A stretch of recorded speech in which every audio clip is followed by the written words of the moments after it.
Bom dia, seja bem-vindo ao canal Força Educação.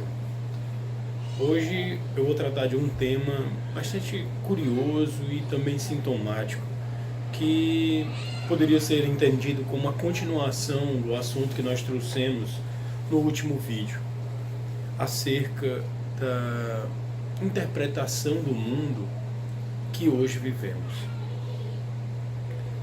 Esse é o canal Força Educação, como eu já disse.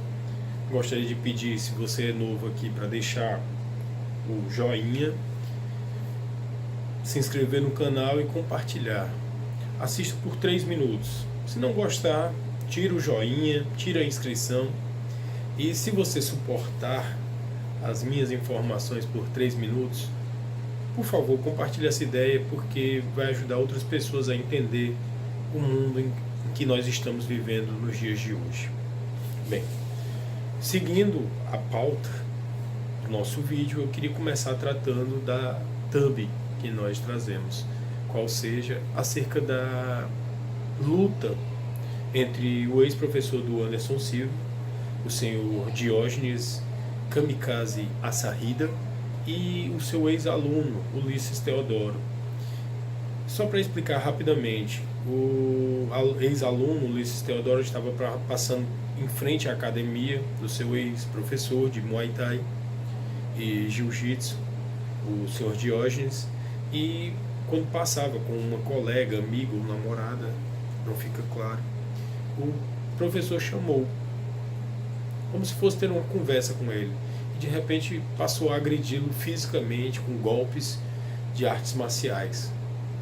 A luta se desenrolou por um tempo, os dois saíram bastante machucados, e depois o professor Diógenes veio dar o seu depoimento nas redes sociais e disse que estava agindo porque faltou respeito ao seu ex-aluno. Aluno este em que o professor depositava muita confiança e também muito afeto, e que o professor havia desenvolvido com ele uma relação tão forte como de um pai para um filho, ou ao menos de um irmão mais velho com um irmão mais novo, com bons conselhos, com boa conduta. E o aluno, o senhor Diógenes, havia quebrado toda a confiança ao deixar a academia, né, a Thai Gym Camp, e mudar para Iron ou Air Camp, que é uma outra academia, e começou a falar mal da academia anterior e também do seu professor, dizendo que todos os seus resultados atuais deviam-se a ter mudado de academia. E isso ofendeu bastante o senhor Diógenes. E no depoimento, o senhor Diógenes foi claro ao dizer que nós precisamos retornar ao tempo dos samurais, embora aqui no Brasil nós não tenhamos tido esse tempo histórico, em que o samurai honra o seu mestre, honra a sua escola e honra a si mesmo. Traduzindo isso para a intelectualidade, para o movimento racional, nós estamos diante de uma declaração sobre uma liderança tradicional. Por que tradicional? Porque no tempo dos samurais, no Japão, local histórico onde eles nasceram e se desenvolveram, e apenas lá, não se tem notícia de nenhum movimento como este que tem havido no Japão, o tempo dos samurais, o tempo do shogunato. Existia um código de conduta que passou a ser chamado Bushido, ou Bushido, em que trazia todas as regras de conduta de um samurai. Esse código não era inscrito, não trazia inscrição em lugar nenhum, nem estava inscrito em qualquer tábua, mas com os séculos passou a ser inscrito em algumas tábuas de argila e depois em papiros, em pedaços de papel, quase de madeira, e levados pelo samurai, em que ele não poderia trair a honra da sua escola, a honra do seu mestre e principalmente a sua própria honra. Do contrário, ele teria que cometer um harakiri, que era a morte honrosa, em que ele cometia o suicídio. Nós não vivemos esse tempo e nesse tipo de tradição.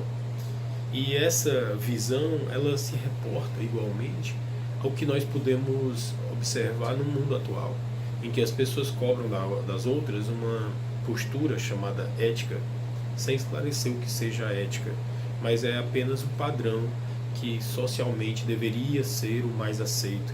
E eu faço várias críticas aqui em todos os vídeos acerca disso, quando as pessoas vêm me falar sobre empatia, sororidade, expressões do cotidiano do século XXI que para mim não dizem nada e que também não tem alicerce nenhum científico, mas que passou a ser uma moda e, portanto, passou a ser estudado pela linguística e até pela sociolinguística no tempo atual, e que remetem a um respeito ao outro. Paralelo a isso, eu quero trazer também o novo filme sobre a origem do Coringa e sobre a personalidade do Coringa, Joker, que está sendo interpretado nos cinemas pelo senhor Joaquim Fênix, o irmão do River Phoenix, um ator norte-americano que morreu de overdose ainda muito jovem e interpretava a série O Jovem Indiana Jones, ainda nos idos da década de 90 e início de 2000. Por que eu estou trazendo à memória esses exemplos? Parece que a moral da sociedade se inverteu completamente e eu acho que isso é um signo de mudança. Max Weber, quando analisou os tipos de dominação, ele elencou 3 tipos de dominação puras, em que a primeira seria a tradicional, onde as pessoas remeteriam à autoridade dos seus líderes, dos seus chefes, à própria tradição, desculpem, ao fato do seu chefe ser um chefe trazido ou por Deus, perdão novamente, ou pelo próprio movimento histórico. O chefe sempre foi aquela pessoa, ou então o filho da pessoa que uniu a todos. Então esse chefe estaria lá e sua autoridade não poderia ser contestada ou sequer contraditada, pois para isso os liderados deveriam sair do seu comando, sair daquele grupo. É uma liderança que nós observamos muitas vezes nas imagens que são trazidas a nós sobre os chefes tribais, tanto em tribos aborígenes aqui da América como em tribos africanas, que existia uma liderança, essa liderança não era contestada e essa liderança impunha a sua vontade. Depois Weber vai falar da liderança legítima ou a liderança jurídica, como nós podemos interpretar dos escritos weberianos, em que a liderança não estaria mais alicerçada numa vontade superior ou mesmo na tradição, mas ele estaria elencada a partir da impessoalidade. O líder seria aquele que poderia fazer as leis e fazê-las cumprir. Esse líder, ele não olharia o lado pessoal de cada um, ele não se importaria em fazer a justiça A ou B, ele faria a justiça de uma maneira impessoal, sem observar as pessoas. Segundo Weber, esse tipo de liderança era que levaria a humanidade ao ápice do racionalismo e também do individualismo, tal qual fora pressuposto no movimento que Weber denominou capitalismo. Quanto mais racional fosse a sociedade, mais a sociedade buscaria uma liderança legítima e, portanto, uma liderança republicana. Eu falo republicana porque de início Weber era monarquista e após a Primeira Guerra Mundial, ou mesmo no seu desenvolvimento, ele muda as suas concepções de Estado e passa a falar de uma forma de Estado republicana. Na República, as pessoas teriam direito à participação nas instituições sociais e, diante dessa participação, as pessoas seriam tratadas e consideradas a partir das suas opiniões e do seu fazer político, a sua capacidade de influenciar outras pessoas. E diante do poder instituído, ou seja, o poder estatal, as pessoas aceitariam aquela dominação, não pela força do Estado, mas por compreender que era a melhor forma de se desenvolver. Então a sociedade estaria no seu ápice.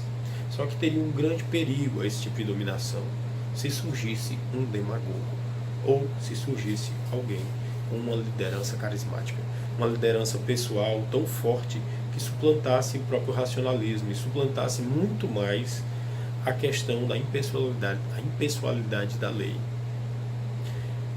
No discurso do Sr. Diógenes, no discurso de várias pessoas que analisam, por exemplo, a vitória da senhora Paula von Sperling no BBB 19 e outros movimentos sociais, e até mesmo no discurso das pessoas que analisam a performance do ator Heath Ledger no Batman e agora na performance do Sr. Joaquim Fênix em Joker, as pessoas passam a se identificar muito com essas performances e até atribuir à personagem Coringa um protagonismo e talvez até uma seriedade que vão contra todas as opções éticas aceitáveis dentro de uma sociedade.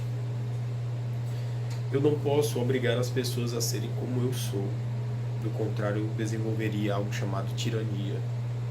E uma pessoa que tem uma liderança carismática muito forte, onde as pessoas relegam a importância das leis e passam a levar muito mais em consideração o que é dito pelo seu líder, as pessoas estão obliteradas, estão com seu entendimento, infelizmente, obstaculizado e não conseguem enxergar a realidade. É de suma importância que a gente venha a discutir isso. Nenhum líder, nenhuma liderança, por melhor que tenha sido ou que seja, ela deve estar acima da lei. Nenhuma. Nenhuma pessoa pode se colocar para além da vontade de todos. Nenhuma. E aí eu falo no exemplo da senhora Rose Perlin, que, como eu disse no vídeo anterior, o jornalista Luciano Guaraldo chegou a suscitar que a sociedade brasileira caminhava para uma inexorável ditadura e por isso era melhor que algumas pessoas não votassem, o que é um pensamento terrível e despótico e que deve ser censurado. E quando eu falo censura, eu não falo de ser proibido de ser manifesto, mas eu falo das pessoas repreenderem esse tipo de conduta, esse tipo de pensamento, pois nós não podemos aceitar que diante de uma sociedade evoluída, que tem um mecanismo jurídico tão elevado, ainda se admita alguém dizer que o pensamento que é contrário ao meu não é digno de ser manifesto. É totalmente contrário às leis, é totalmente contrário à Constituição, o artigo 5º, que nós já trabalhamos aqui, o direito à livre expressão. Mas isso também não dá o direito de nós louvarmos aquilo que seja ruim, como, por exemplo, louvar a conduta de um psicopata, como é traduzida toda a história do Senhor, da personagem Coringa, e que é tão bem interpretada nos cinemas em Cavaleiro das Trevas pelo Coringa, do Heath Ledger, e agora também deverá sê-lo pelo senhor Joaquim Fênix. Nós não podemos tomar por herói, por líder, o bandido, o criminoso, aquele que contraria as leis, aquele que faz valer a ironia como um único fundamento para agredir a sociedade. A sociedade tem suas contradições e isso é muito sério, mas não é rompendo com todo o sistema social que nós vamos criar algo novo, algo bom. E aí eu remeto novamente à Reforma Protestante. Martinho Lutero não pretendia acabar com a Igreja Católica, ele pretendia reformá-la. Mas infelizmente ela estava tomada e carcomida por maus exemplos, padres e principalmente papas declaradamente satanistas, que buscavam o reino material e não o espiritual, e nós sabemos que todos aqueles que buscam o reino material condenam, fecham os céus aos seus seguidores, aos seus fiéis, assim como Jesus Cristo disse que saduceus e também fariseus fizeram. São são guias cegos, são pessoas que impedem a visibilidade da verdade. Nós também. Então, analisando de uma maneira weberiana, nenhuma dominação em que um demagogo que prometa e não cumpra fazer o bem, que prometa salvar a sociedade e só condene, que comece rasgando as constituições e as leis por elas estarem erradas, possa fazer nada de bom. Esse é só mais um psicopata que tenta destruir a sociedade e nos levar novamente ao caos que foi a Segunda Guerra Mundial, assim como fez, infelizmente, o senhor Adolf Hitler. E se alguém tem dúvida, eu convido a assistir o filme Eichmann, ou ler o livro da filósofa, escritora e jornalista Hannah Arendt, A Questão Eichmann, em que é demonstrado que em toda a história, pessoas que participaram da execução e da mortandade de milhares e milhões de outras pessoas, muitas vezes estavam imbuídos de um sentimento de fidelidade a um líder carismático, a uma pessoa que estava acima de todas as leis, todos os limites, pois ele era uma espécie de salvador. E eu quero dizer a vocês, só há um salvador, só há um redentor entre o homem e Deus, e esse é o Senhor Jesus Cristo. Todo louvor, toda honra e toda glória ao redentor das nossas vidas. Se você gostou desse vídeo, deixa um joinha, compartilhe essa mensagem e se inscreva no canal. Bom dia.